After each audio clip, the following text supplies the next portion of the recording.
যে নারী প্রতিদিন এই ইস্তিগফারটি 100 বার পাঠ করবে, আসমান থেকে আল্লাহ তাআলা সাহায্য পাঠাবেন, রিজিক পাঠাবেন। জমিন থেকে আল্লাহ তাআলা রিজিক পাঠাবেন, ফেরেশতার মাধ্যমে সাহায্য পাঠাবেন। ওই নারী পৃথিবীর শ্রেষ্ঠ ভাগ্যবতী নারী হবে। ওই নারীকে আল্লাহ তাআলা কল্যাণ দান করবেন। প্রতিদিন ইস্তিগফারটি যে নারীরা আমার মা বোনেরা পড়বে, তাদের জবানটা বড় পবিত্র হয়ে যাবে। এই জবানে আল্লাহর কাছে যা বলবে, আল্লাহ বলেন আমি ডেকে ডেকে বলি, ও আমার ইমানদার নারীরা, তোমরা যা চাইবা তোমাদেরকে তাই দেওয়া হবে, দোয়া কবুল করা হবে, অভাব অনটন তোমাদের সংসার পরিবার থেকে দূর করে দেওয়া হবে, রিজিক দিয়ে তোমাদেরকে ধনী বানিয়ে দেওয়া হবে। ও আমার মায়েরা বোনেরা, ইস্তিগফারটি বড্ড দামি। এই ইস্তিগফার স্বয়ং নবীজি সাল্লাল্লাহু আলাইহি ওয়াসাল্লাম নিজে আমল করেছেন। ইস্তিগফার আমলটি বড় দামি, ফজিলতপূর্ণ আমল। এই ইস্তিগফারের আমল এতটা দামি, ইস্তিগফারের আমল করলে মুস্তাজাবুদ দাওয়া আল্লাহ বানায়া দেন। ওই নারী পুরুষ আল্লাহ তাআলার কাছে ইস্তিগফার পড়তে পড়তে জবানটা বড় কবুলিয়ত হয়ে যায়, পছন্দনীয় হয়ে যায়। তারা আল্লাহর কাছে যা চায় আল্লাহ পাক তাই দিয়ে দেন। আল্লাহ কোরআনুল কারীমের মধ্যে বলেন, ওয়ালিল্লাহি মিরাসুস সামাওয়াতি ওয়াল আরদ। আল্লাহ তাআলা বলছেন, আসমান জমিনের যত সম্পদ আছে, যা আছে, পাহাড় পর্বত নদী নালা স্বর্ণ গয়না মণিমুক্তা টাকা পয়সা দিনার দিরহাম, সব কিছুর মালিক আমার আল্লাহ। আল্লাহ রাব্বুল আলামিন কোরআনুল কারীমের আরেক জায়গায় বলেন, ওয়ালিল্লাহি খাযাইনুস সামাওয়াতি ওয়াল আরদ। আসমান এবং জমিনের যত ধনভাণ্ডার আছে, সব ধনভাণ্ডারের চাবি আল্লাহর কাছে। আল্লাহ তাআলা যাকে চান তাকে রিজিক ধন সম্পদ দিয়ে আল্লাহ পাক ধনী বানায়া দেন। আল্লাহু আকবার। এই ইস্তিগফারের আমল যারা করবে, আল্লাহ কোরআনে বলছেন, আল্লাহ বলছেন, ফাতাহনা আলাইহিম বারাকাতিম মিনাস সামাই ওয়াল আরদ। আসমান এবং জমিনে যত বরকতের দরজা আছে, সবগুলা বরকতের দরজা তাদের জন্য আল্লাহ খুলে দেন। ও আমার মায়েরা, ও আমার বোন, ও নারীরা, আপনারা প্রতিদিন 100 বার করে যদি এই ইস্তিগফার পড়তে পারেন, যদি আপনি দিনের বেলা সুযোগ না পান, রাতের বেলা পড়বেন। দিনের বেলা পড়ার চেষ্টা করবেন, অথবা রাতের বেলা ঘুমানোর আগে হলেও ইস্তিগফারের আমলটি করে তারপর ঘুমাবেন। ইস্তিগফার পড়লে মুস্তাজাবুদ দাওয়া হওয়া যায়, অর্থাৎ সব দোয়া আল্লাহ কবুল করবেন। একটি ঘটনা বলে তারপর আমলটা বলে দিব। হযরতে আহমদ ইবনে হাম্বল, তিনি বড় আলেম ছিলেন এবং আল্লাহওয়ালা ছিলেন, বড় বুজুর্গ ছিলেন। আহমদ ইবনে হাম্বল রাহিমাহুল্লাহ, তিনি একটি কিতাব লিখেছেন, যে কিতাবের নাম হলো মুসনাদে আহমদ। হাদিসের কিতাবের মধ্যে সর্ববৃহৎ এই কিতাবটি। এই মুসনাদে আহমদ যিনি লিখেছেন, তিনার নাম হচ্ছে আহমদ ইবনে হাম্বল রাহমাতুল্লাহি আলাইহি। আমরা যে 4টা মাযহাব, আমরা হানাফি মাযহাবকে অনুসরণ করি, এমন করে শাফি মাযহাব আছে, হাম্বলি মাযহাব আছে। হাম্বলি মাযহাবের ইমামের নাম হচ্ছে আহমদ ইবনে হাম্বল। তিনি বৃদ্ধ হয়ে গেলেন, লাঠিতে ভর দিয়ে দিয়ে তিনি হাঁটতে হয়। আহমদ ইবনে হাম্বল রাহিমাহুল্লাহ, তিনি বৃদ্ধ বয়সে তিনি সফরে বের হলেন, এলাকা থেকে অনেক দূরে চলে গেলেন। রাতের বেলা এশার নামাজ পড়লেন, প্রচণ্ড শীত। এখন কোথাও যাবেন, কোথাও যাওয়ার জায়গা নাই। তিনি এশার নামাজ পড়ার পরে ভাবলেন, রাত্র হয়ে গেছে, আর আমি বৃদ্ধ মানুষ, প্রচণ্ড শীত, আমি এখানেই মসজিদে রাতটা থাকি, রাত যাপন করে মসজিদে থেকে সকালবেলা চলে যাও।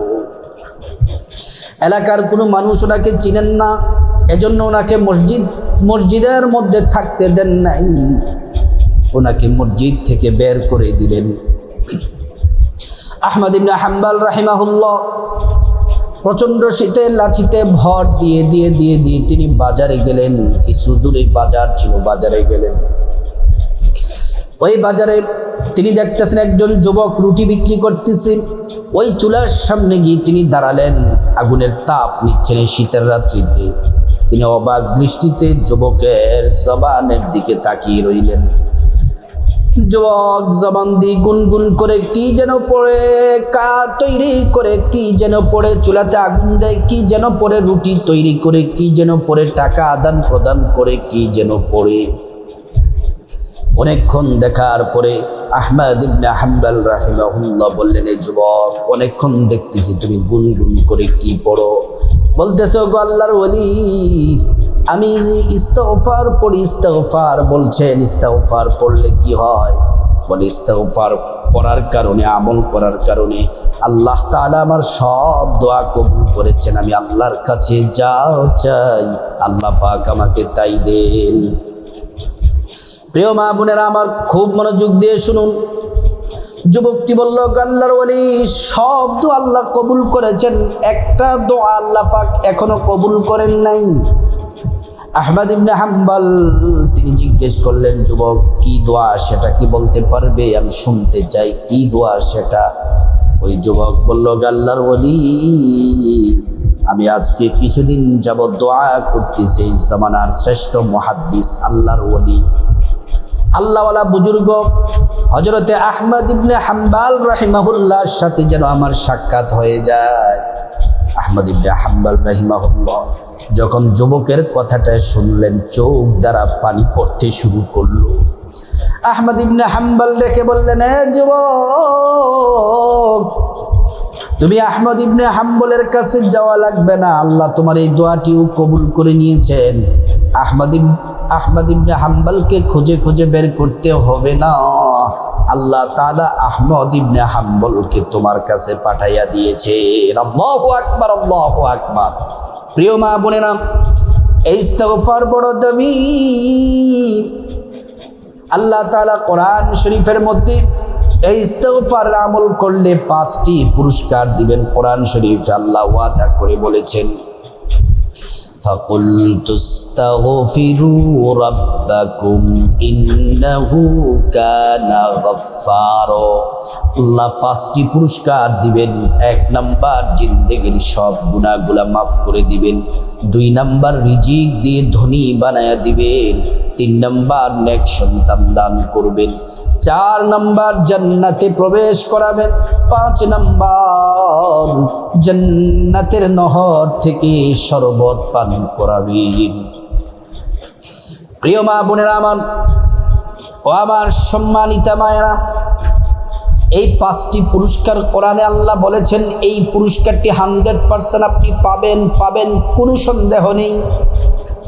এই ইস্তিগফারটি দিনের বেলা, সকালবেলা ফজরের পরে করবেন, অথবা রাতের বেলা ঘুমানোর আগে করবেন। প্রতিদিন 100 বার করবেন, যেন কোনোভাবেই যেন এই ইস্তিগফারটি ছোট, বেশি সময় লাগবে না, 5 মিনিট সময় লাগবে। এই 5 মিনিট সময়ে আপনার ভাগ্য খুলে যাবে, রিজিক আসবে, বিপদ দূর হয়ে যাবে। আপনার যা প্রয়োজন, সংসারের যা প্রয়োজন, আল্লাহ সব ব্যবস্থা করে দিবেন।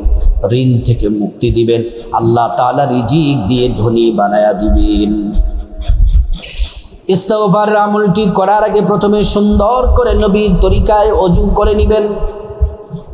ওযু করার শুরুতে অবশ্যই পড়ে নেবেন, বিসমিল্লাহির রহমানির রহিম। ওযুটা সুন্দর করে করলে আল্লাহ পাক 2টি পুরস্কার দিবেন। 1 নাম্বার পুরস্কার হলো ওযুর পানির সাথে জিন্দেগির সব গুনাহগুলা মাফ হয়ে যাবে। 2 নাম্বার পুরস্কার হলো আল্লাহ রাব্বুল আলামিন হাশরের ময়দানে ওযুর অঙ্গ প্রত্যঙ্গগুলার মধ্যে আল্লাহ পাক নূর দিয়ে দিবেন, নূরে চমকাতে থাকবে। প্যারা নবীজি সাল্লাল্লাহু আলাইহি ওয়াসাল্লাম আমাদেরকে দেখেই চিনে ফেলবেন, আল্লাহর কাছে নিয়ে যাবেন, সুপারিশ করে আল্লাহর জান্নাতে নিরাপদে পৌঁছে দিবেন। সুবহানাল্লাহ, আল্লাহু আকবার। প্রিয় মা বোনেরা আমার, ওযুটা শেষ করার পরে পশ্চিম আকাশের দিকে তাকিয়ে আঙ্গুলটা উঁচু করে একবার কালিমে শাহাদাত পড়বেন। আশহাদু আল্লা ইলাহা ইল্লাল্লাহু ওয়াহদাহু লা শারীকা লাহু ওয়া আশহাদু আন্না মুহাম্মাদান আবদুহু ওয়া রাসূলুহু। কালিমে শাহাদাত পড়লে কি হবে? আল্লাহ তাআলা জান্নাতের ফেরেশতাদেরকে বলেন, ও জান্নাতের ফেরেশতারা, জান্নাতের গেটগুলা খুলে দাও, দরজাগুলা খুলে দাও। আমার বান্দারা যে দরজা দিয়ে মনে চায় সেই দরজা দিয়ে জান্নাতে প্রবেশ করবে আর জান্নাতের না যে নিয়ামত ভোগ করবে। সুবহানাল্লাহ, আল্লাহু আকবার। প্রিয় মা বোনেরা আমার, খুব ভালো করে শুনুন। তারপরে জায়নামাজটা বিছায়া কিবলামুখী হয়ে আদবের সাথে, বিনয়ের সাথে, নম্রতার সাথে বসে যাবে। একটা তাসবিহ নিবেন, 100টা গোটা দানা যেন থাকে। প্রথমে 1 নম্বরে ইস্তিগফারটি পড়ার আগে নবীজি সাল্লাল্লাহু আলাইহি ওয়াসাল্লামের প্রেম, মোহাব্বত, ভালোবাসা নিয়ে 11 বার দুরূদ শরীফ পড়বেন। দুরূদ না পড়লে ইস্তিগফার কবুল হবে না। দুরূদ না পড়লে সব ইবাদত আসমানে ঝুলে থাকে। দুরূদ পড়ার সাথে সাথে আল্লাহ দোয়া কবুল করেন। যে আমলে দুরূদ আছে ওই আমল 100% আল্লাহ কবুল করে নেবেন। একবার দুরূদ পড়লে 10টি গুনাহ মাফ হয়ে যায়, 10টি নেকি পাওয়া যায়, 10টি মর্যাদা আল্লাহ তাআলা বাড়ায়া দেন। এই দুরূদ নবীজির রওজা মুবারকে পৌঁছে দেওয়া হয়, আমাদের নাম ঠিকানা বলে দেওয়া হয়। নবীজি সাল্লাল্লাহু আলাইহি ওয়াসাল্লাম তিনি খুশি হয়ে যান। আল্লাহর কাছে আমাদের জন্য কল্যাণ আর বরকতের দোয়া করেন। দুরূদ শরীফটি 11 বার পড়বেন। সাল্লাল্লাহু আলাইহি ওয়াসাল্লাম, সাল্লাল্লাহু আলাইহি ওয়াসাল্লাম, সাল্লাল্লাহু আলাইহি ওয়াসাল্লাম, সাল্লাল্লাহু আলাইহি ওয়াসাল্লাম। 11 বার দুরূদ শরীফ পড়ার পর তারপরে ইস্তিগফারটি পড়বেন 100 বার, ছোট্ট ইস্তিগফারটি। আস্তাগফিরুল্লাহ ওয়া আতুবু ইলাইক, আস্তাগফিরুল্লাহ ওয়া আতুবু ইলাইক, আস্তাগফিরুল্লাহ ওয়া আতুবু ইলাইক, আস্তাগফিরুল্লাহ ওয়া আতুবু ইলাইক, আস্তাগফিরুল্লাহ ওয়া আতুবু ইলাইক। তারপর আল্লাহুম্মা আমিন বলে মুনাজাত দিবেন। মুনাজাতের শুরুতে আল্লাহ পাকের একটি নাম 3 বার পড়বেন। নবীজি কসম করে বলেছেন, আল্লাহর কসম, এই নাম পড়লে দোয়া মুনাজাত কবুল হবেই হবে। একটা দোয়া আল্লাহ পাক ফিরিয়ে দিবেন না। আল্লাহর কাছে প্রথমে আপনার জীবনের গুনাহ মাফ চাইবেন। মা বাবা, ভাই বোন, স্ত্রী, ছেলে মেয়ে, আপনজন, আত্মীয় স্বজন সবার গুনাহ মাফ চাইবেন। প্রত্যেকের গুনাহগুলো আল্লাহ রাব্বুল আলামিন মাফ করে দিবেন। তারপর রব্বুল আলামিনের কাছে খাসভাবে আল্লাহর কাছে বিপদ থেকে মুক্তি চাইবেন, ঋণ থেকে মুক্তি চাইবেন, অভাব অনটন থেকে মুক্তি চাইবেন, জাহান্নাম থেকে মুক্তি চাইবেন, আযাব গজব থেকে মুক্তি চাইবেন, অ্যাক্সিডেন্ট দুর্ঘটনা থেকে মুক্তি চাইবেন। প্রত্যেকটা দোয়া আল্লাহ রাব্বুল আলামিন কবুল করে নেবেন। তারপর রব্বুল আলামিনের কাছে খাসভাবে আল্লাহ তাআলার কাছে আপনার যা প্রয়োজন চাইবেন, টাকা পয়সা, ধন দৌলত, রিজিক, খাবার দাবার, নেক হায়াত, নেক সন্তান, নেক পরিবার, পরকালের জান্নাত চাইবেন। প্রত্যেকটা দোয়া আল্লাহ পাক কবুল করবেন। তারপর রব্বুল আলামিনের কাছে খাসভাবে আল্লাহর কাছে আপনার মা বাবা, আত্মীয় স্বজন যারা কবরবাসী তাদের জন্য দোয়া করবেন। আল্লাহ পাক তাদেরকে ক্ষমা করে জান্নাতবাসী করে দিবেন। আল্লাহ রাব্বুল আলামিন আমাদের সবাইকে এই শ্রেষ্ঠ ইস্তিগফারের আমলটি, বিশেষ করে মা বোনদেরকে আমলটি করার আল্লাহ পাক তৌফিক দান করুন।